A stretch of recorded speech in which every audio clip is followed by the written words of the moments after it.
Good morning. This is Dr. Timothy Scott Beck here at LifePoint Medical. It's September 1st, 2021, and I am so blessed to be here this morning, and I hope you are having a blessed day. And if you're not, or you feel like you need our help, we want to be here for you to help you. So let's get right down to business and talk about things going on. The COVID thing, I think we just ran out of rapid tests, and we've been doing a lot of those. And I look at the website for Department of Health, and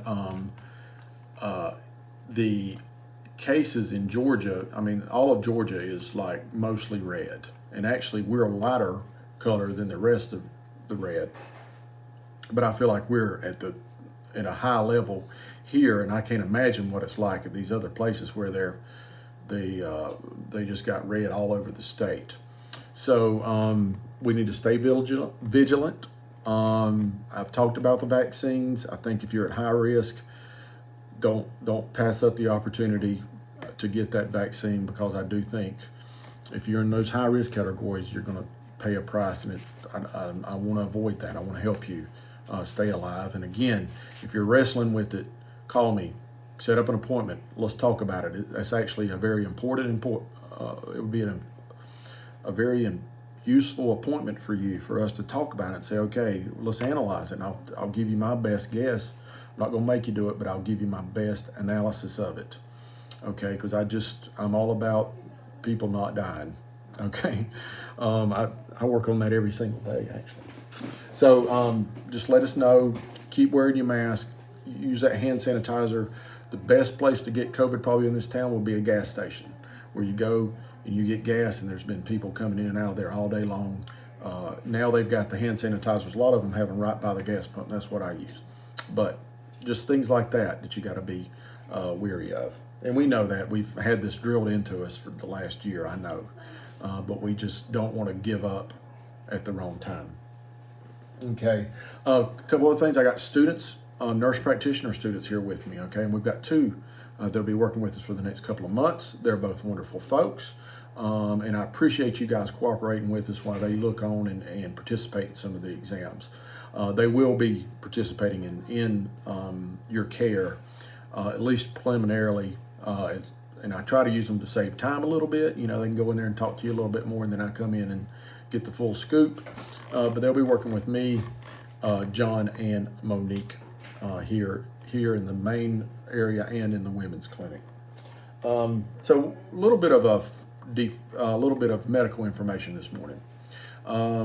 Let's talk about diabetes. Diabetes is when your body cannot appropriately regulate your sugar. And when that happens, your sugar goes up. And we know that over long periods of time, if your sugar stays elevated, it hurts you. It hurts your kidneys, it hurts your heart, it hurts your eyes, it hurts your mind. And the way we monitor that is with a hemoglobin A1C. And the hemoglobin A1C is an average reflects an average of the last 3 months of sugar control. And it is what we use to monitor the sugars. Okay, so hemoglobin A1C has a range of like 4 to 15. Okay, and with a normal person usually has a hemoglobin A1C in the 4 range, up to 5.5, and then after 5.5, we detect that you're starting to lose your ability to monitor your sugar. And then when it gets on up to 6.3, then we say you're diabetic, you've got diabetes. And then when we monitor or control your diabetes, we use 7 as a reference. And 7 is considered to be, it normalizes your risk of the diabetes over the rest of your life if you can keep your hemoglobin A1C at 7. The reason we use that hemoglobin A1C is because that's what's been tied to all the studies that predict mortality and morbidity. In other words, we know that if you have a hemoglobin A1C of 12, you're going to develop kidney disease, you're going to have problems with blindness, or you're probably going to have a heart attack, or may have a heart attack or a stroke. And that's why we absolutely try to get it down to 7. And when you get it down to 7, then all that stuff kind of levels out. Okay, and if you can get it lower than 7, that's even better. And that's why we do that. That's why I care, because I know that if your hemoglobin A1C is above 7, then the higher it is, the more likely you are to get all the other nasty stuff that comes along with diabetes as a disease. So when I get excited and I want to help you lower your hemoglobin A1C, I'm just trying to fix you before it gets you down. Okay, so that's why we do the hemoglobin A1C. We do the hemoglobin A1C normally every 91 days because Medicare doesn't pay for it any more frequently than that.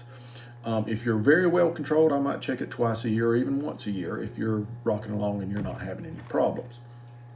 But the thing I want to reiterate to you, if you've got diabetes, you need to be able to know what the hemoglobin A1C is and what your last one was. And it always scares me when I see a patient and they say, I've got diabetes. Then I say, what was your last hemoglobin A1C?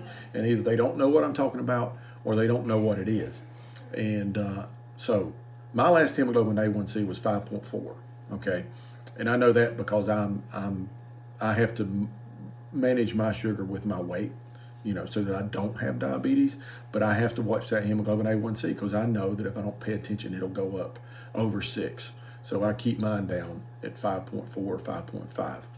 So what I need you to do is, if you got diabetes, you should know what your last hemoglobin A1C is, and let's work together to lower that thing so that you don't have to suffer the consequences. All right, that's all the preaching I'll do today. Hope you have a good day. Place of Hope is still having our picnic for a purpose. I'm not sure how many tickets we've sold yet, but we are still pushing to do that, and I am going to be a sponsor of it.